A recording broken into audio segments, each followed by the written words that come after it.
Seenaa industirii muuziqaa Oromoorraa haasa'uudhaaf namni yoo dura jalqabu hangafa kan yaadatu hawwisoo jalqabaa Oromoo baandii ammayyaawaa Afran Qallootiin. Baandiin Afran Qalloo hangaftoota keenya arraantanaa dargaggoota gaafa saniitiin xiiqii fi murannoodhaan hojii jabaa hojjetameen kanneen akka Dabbaal Mootii Gaaraatti gurri isaanii addunyaa waliin gahe artistoota kuma kitila nuuf horuu dandeetti jiran. Artiin Oromoodhaa umrii dheeraa lakkoofsise hojii hangafootaatiin yoo mara yaadatamu arraas akkuma leellifameetti jira. Duuba artistoota Oromoo gameeyyii Oromoon ni qabna jettee if dura faarsitu keessaa inni jalqabaaf hangafni Ali Birraaf Ali Shabboon adda durummaan eeraman dubartootarraa lakkaawii jennaan namni qalbii fi sammuu namaa keessa hunda dura dhufu artistiif qabsooytuu gameetii Halloo Daawwitii maalayya fira Oromoo diinni Oromootu artistoota Oromoorraa mee maqaa waami yoo jetteen dura namni waamu Ali Birraati dubartiirraa Halloo Daawwii ta'uun shakki takkalleenuu hin jiru. Duuba duuti hamtuun fokkottuun nama adda baastu san hunnoo dhuftee gootittiif murattu maatii isii daran saba isii jaalattu umrii isii artiidhaan qabsoodhaan ummata Oromootiif dabarsitee kennite sagalee mi'ooytuu alalaasa deema fakkaatuun Oromoo buhaarsaa barsiisaa arraantanaan tangeesse Halloo Daawwee Abdullaahi Aliidhaam akkan deebinetti hunnoo umrii isii 63 lulakiftee godaanteeti jirti. Qalloo miidiyaan arraantanam seenaa wallistuu qabsooytuu gameetii kanam maanguddoorraa iyyaafatee hiriyoota isii dubbisee barreeffamaa wali qaqqadaattatee akka itti aanu kanatti qabatee dhihaateeti jira. Kabajamtootaaf hordoftoota Qalloo miidiyaadhaan oduuf odeeffannoowwan horfiileen Qalloo miidiyaa dursee akka isin bira dhufuuf subscribe gochuun nu firoonfadhaa jennam seenaa artist Halloo Daawweedhaa isin biraan ga'uu deemnu kanam sheer gochuudhaan waliin gahaa dhugaalee artist Halloo Daawwee jireenya isii keessatti dabarsite bu'aa bahii qaxxaamurte injifannoof milkaa'inoota Oromoodhaaf goonfachiste arra Qalloo miidiyaan isin biraan ga'uudhaaf waan sabniin dhageeyin isin dhageeysuuf qabatee dhufe nu faana tura.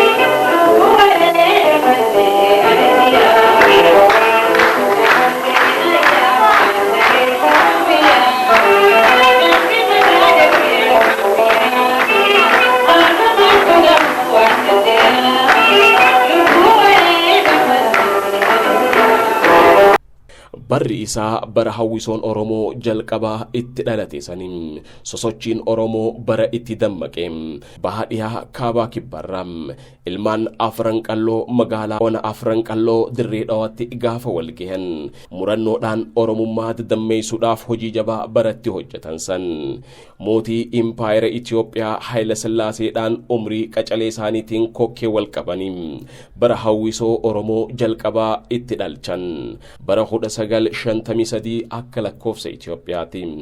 Toorasan mootii muuziqaa Oromoo dubartoota hangafa taate artistiif qabsooytuu gameetii Halloo Daawwee abbaa isii obbo Daawwee Abdullaahi Alii fi harmee isii addee Faaxee Hassan Yusuf irraa baha Oromiyaa magaalaa Dirree Dhawaa ganda baadiyyaa xiqqoo Awwaallee Guddoo jedhamtutti kan dhalatte. Artistiin dubartii Oromoo jalqabaa taate Halloo Daawweedhaan maatii isii intala jaalattu tattaafattuu fi jabduu namaa akka taate ijoollummaa sirraa seenaan ni agarsiisa. Artist Halloo Daawwee barnoota amantii malee carraa barnoota idilee barachuudhaa hin arganne. Intala qonnaan bultoota tan taate Halloo Daawween dubartii cimtuu maatii isii hojii adda addaatiin gargaaraa turtedha. Kanaanis Halloon shamarree xiqqoo taatee wayita magaalaa Dirree Dhawaatti maatii isii tinnisuudhaaf hojii buna qulqulleessuu hojjetaa turteetti. Hiree artii Oromootti makamuu tan harkatte akka ta'e galmeen seenaa isii ni agarsiisa. Halloon sagalee kiloolee isiin yeroo weeddistu kan dhagahe Dooktarri kabajaa Muhammad Ahmad Qophee nama jalqaba balbala saaqeef akka ta'e seenaadhaan ni yaadatama. Ijoollummaa isiin dandeettii weeddisuu qabdu kan booji'amee gaazexeessaaf barreessaa gameessii Muhammad Qophee hanqina artii Oromoo keessatti gama dubartootaatiin jiru isii gama artiitti fiduun furmaata gaarii tahuu itti amane. Battaluma san halloo daawwetiin wal bare. Achittis dhiisee osoon deemin if jala fuudhee deemuun artistii gameessaaf caayaa artistotaa kan ta'e Dooktara kabajaa Alii Shabboodhaan wal barsiise. Yeroo kana Muhammad Qophee fi Alii Shabboon isiin irra deebitee akka weeddistuuf sagalee siisan dhageessuudhaaf gaafatan. Isiinis aadaa hawaasaa heellee weeddisuudhaan garsiiste. Imalmaanaa gammade. Alii Shabboon ol ka'ee fiqqabe. Intala xiqqoo waggaa 14 tan turte halloo daawwen akka dubartii umrii waggaa 30tti sagalee qulqulluu fi bilisa taatee gadhiiste. Nama muuxannoof beekumsa artii qabdu turte fakkaatti. Yoo kana Muhammad Qopheen akkamii ni wallistaa jechuun gaafate. Akka Alii Birraa ta'uun barbaade jechuun deebiste. Yoo kana ture industirii artii Oromoo wallistoota dhiiraa qofaan dhuunfatamee tureetti. Cabsanii beeysanii dubartii jalqabaa gara artii Oromootti fiduun fakkeenya taasisan. Artist Halloo Daawwee Abdullaahi kanumaan baandii biiftuu biyya teenyaatti miseensa ta'uun makamte. Muuziqaa jalqabuun isaatis mirkanaawe. Yeroo kana imalmaanaa isii argachuutti kan gammade Muhammad Qophee wallistuu dubartii jalqabaa tanam Oromoon wal barsiisuudhaaf dhimmame walaloo ajaa'ibaa takka barreesse. Walaloonis barbaanne wal barraam walirraayis ni barra jechuudhaan tan ibsamtee turte. Barreessee qopheesse. Alii Shabboon jadala mi'aawaa itti uume. Muuziqaas itti dhawe. Duba dubartiin jalqaba artii Oromootti mataa ol naqatte. Halloo Daawwee Abdullaahi bara 1968 ture. Sirba kana wallisuudhaan Oromoodhaan wal barte. Dandeettii isiitis ajab jechisiiste. Hamilee fi fadhiin artiidhaaf qabdu daran dabale.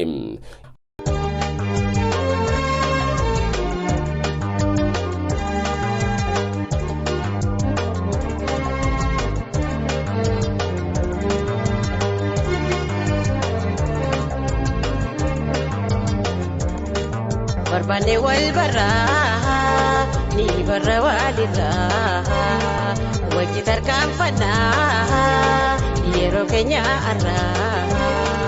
Barbane wal barra ni barra walirra wajji tarkaanfanna yeroo keenya arra.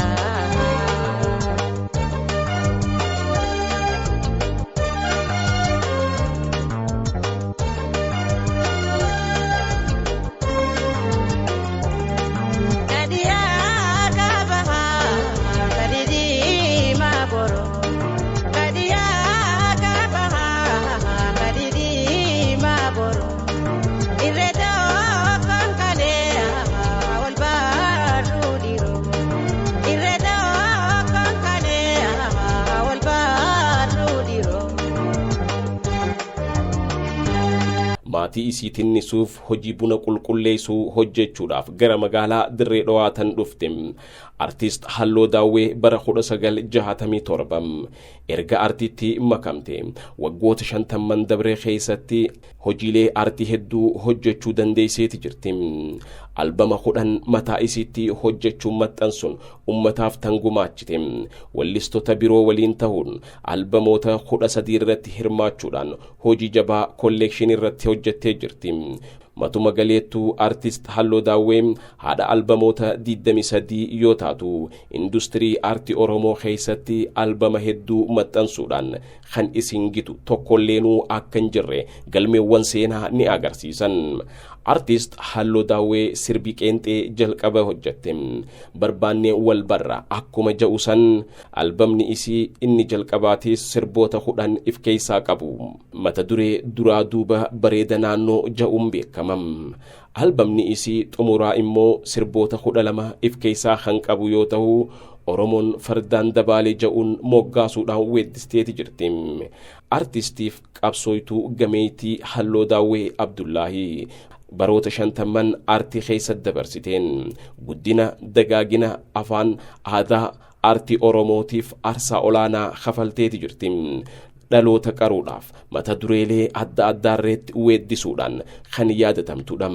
Artistoota dubartoota Oromoon har'a kuma kitila lakkaawwachuu danda'e. Kanaaf nama jalqaba xurree saaqee safuu cabsitee aartii Oromoo guddisuudhaaf if kennitee weeddistee ta'uu isiitiin leellifamti. Artist halloo daawwee ummata sagalee dhorkameef sagalee ta'uun hojjettee jirti. Gama artiitiin fadhii quuqamaa fi gumgumaa Oromoodhaan gama warraaqsaan aadaan jaalalaan mata dureewwan adda addaa irratti hojjechuun nama addaati. Halloo daawwee qabsoo aartii fi guddina afaan Oromoo qofaaf taasisteen yaadatamtu miti. Qabsoo bilisummaa Oromootiinis seenaa guddaa galmeessiteeti jirti. Halloon bilisummaa Oromootiif tokkummaa fi waliin jireenya Oromootiif waan dandeessu mara gumaachiteetti.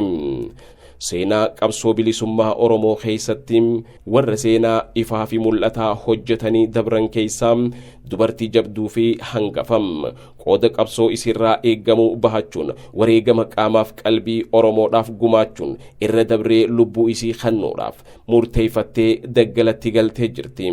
Godina Bahaa Dirree Dhawaa naannoo Laga Mixeetti wobootti makamuun gaara mul'ataa Dadar Baddannoof kanneen kana fakkaatan keessa socho'uun waggoota 5 qabsoo hidhannootiin daggalatti dabarsiteeti jirti. Yeroo sanitti halloo daawwee dandeettii waraanaa fi aartiin qabduun hawwisoo Dirree Bahaa kan Abdii Qophee keessatti argamu hawwisoo Caffee Gadaa keessatti miseensa ta'uun hojjette.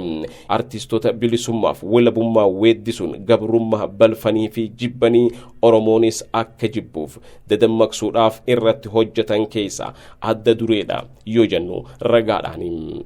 Hawwisoo Caffee Gadaa keessatti waahillan isii kanneen akka Usmaayyoo Muusaa, Fandishee Mul'ataa, Khadiir Sa'iid, Adam Haaruun, Gammachiiftuu Ulfoo yookaan Saafiyaa Aliyyiifaa waliin ta'uudhaan hojii jabaa hojjetteeti jirti.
Bara afaan Oromoo reediyoo cabsa ja'amee dhorkamu sanitti hojiilee hangaftootni Alii Shabboofaan hojjetan faana bu'uun seenaa aartii Oromoo keessatti artistii dhaloota lammaffaarra arkamtee ta'uudhaan yaadatamtu. Halloo daawweedhaan roorroon itti hammaatee jabaannaan mootummaa dargiitiin gidirfamtee waggoota 2 Hararitti hidhamuun reebamtee dararamnaan biyyaa bahuun biyyoota ollaa akka Soomaaliyaa fi Jabuutii keessatti waggoota 7 turuuf dirqamteeti jirti. Bara mootummaa Addawaayii keessattis taanaan halloon reebicharraa hidhaa fi gidirsaarraa hin oolle. Manni hidhaa Hursoo bakki halloon itti karchallee buuteedha. Reebamaa fi caccabina hamaan irra gaheeti jira. Roorroo danuu kanaaf tan hin jilbeeffanne halloo daawween maatii isii caalaa ummata Oromoo jaalachuudhaan beekamti. Artist Halloo Daawwee bara 1974 akka lakkoofsa warra faranjootaatti abbaa warra isii Muhammad Umar Dhaabbii waliin bultii ijaarrachuu tan dandeessee fi haadha ilmaan 5 yoo taatu dubartoota 2 fi dhiira 3 dahuu dandeesseeti ture. haa ta'u amrii rabbiitiin ijoollee 3 duraa kan boqotan yoo ta'u har'a ijoollee dhiiraa 2 qabaachuudhaan ni beekamti. Artistiif qabsooytuu Halloo Daawwee waggoota 10 dabre al takka dhukkubsachaa al tokkos fayyaa dhibeewwan itti wal dabraa harka kan nu diddee Oromoo tajaajiluudhaaf tattaafachaati turte. Halloon jabduudhaan halloon murattuudhaan ijjannoo ganama baateerraa osoon daddaaqin hanga wareegamaatti tan jiraatteedha. Dhukkubni tokko hobaa dandeeyuu dadhabe dhibee sukkaraatiin dura tan qabamte yoo taatu itti aansee dhiibbaan dhiigaa kan itti dhufe ammaas dhukkubni halee gubbaarraan qabe. Dhukkuboonni 3 itti wal dabruun lafa qaban halloon fayyuudhaaf tattaafatte. Oromoonis itti dirmatte. Finfinnee fi Adaamatti yaalchisuudhaaf yaalaa turan. Boodarra dubbiin jabaattee laaffattee waggoota lameen kana halloon lafa dhoyte. Keessattuu waggaa dhumaa kana halloon imalmaanaa dhukkubni itti hammaachuun Adaamatti wal'aanamaati turte. Boodarra dhukkubni isii biyya ambaa dhaqee wal'aanamtu malee akkam fayyine dhagahame. Ogeeyyileen fayyaatis riifar barreessan Oromoon gamaa gamanaa gumaachuudhaaf yaalan. Sooressi Oromoo yaadataa Juneediidha waadaa galee isii wallansisuudhaaf akkuma sochii jalqabee jirutti duuti hamtuun namarraa nafne ilma namaa adda baasuudhaan tan beekamtu san garaa jabaattee artistii gameetiif qabsooytuu olaantuu teenyatti Halloo Daawwee dhufte nu harkaa fudhatte. Artistiin jaalatamtuun haati artistoota dubartoota Oromoo maraa murattuuf kutattuun biflee sabboonummaa fi miidheessituu artii Oromoo akka taate tan amanamtu. Artist Halloo Daawwee dhalattee umrii isii waggaa 63tti. Onkololeessa 3 bara 2016 toora galgala za'aa takkaatti du'an addunyaa teenyarraa galteeti jirti. Sirni awwaalcha isii bakkuma lubbuun itti dabarte magaalaa Adaamatti bakka firaaf aaliin isii jiru ummanni Oromoo bal'aan bahe. Qondaaltotni mootummaa olaanoon akkanumattuu namoonni siyaasaa babbeekamoon argamanitti isteediyooma Adaamatti gaggeessaan taasifameef wiibxata onkololeessa 5 bara 2016 guyyaarraa za'aa 9 sirni awwaalchasii raawwateeti jira. Seenaa muuziqaaf qabsoo Oromoo keessatti adda durummaan tan beekamtu Artist Halloo Daawwee Abdullaahi Aliidha. Akkan deebineetti garaa jabaattee nu lakkiftee hotteetee jirti. Duuba isiin duutee nu biraa godaantus hojiin isiin hojjette qabri olitti kan hafanidha. Artist Halloo Daawwee seenaa jireenya isii gabaabaan kana fakkaata. Lubbuu isiitiif jannatam maatii hiriyyoota isii ummata Oromoo maraaf jajjabina hawwa. Qalloo miidiyaa yoo mara bakka hundatti ni argama.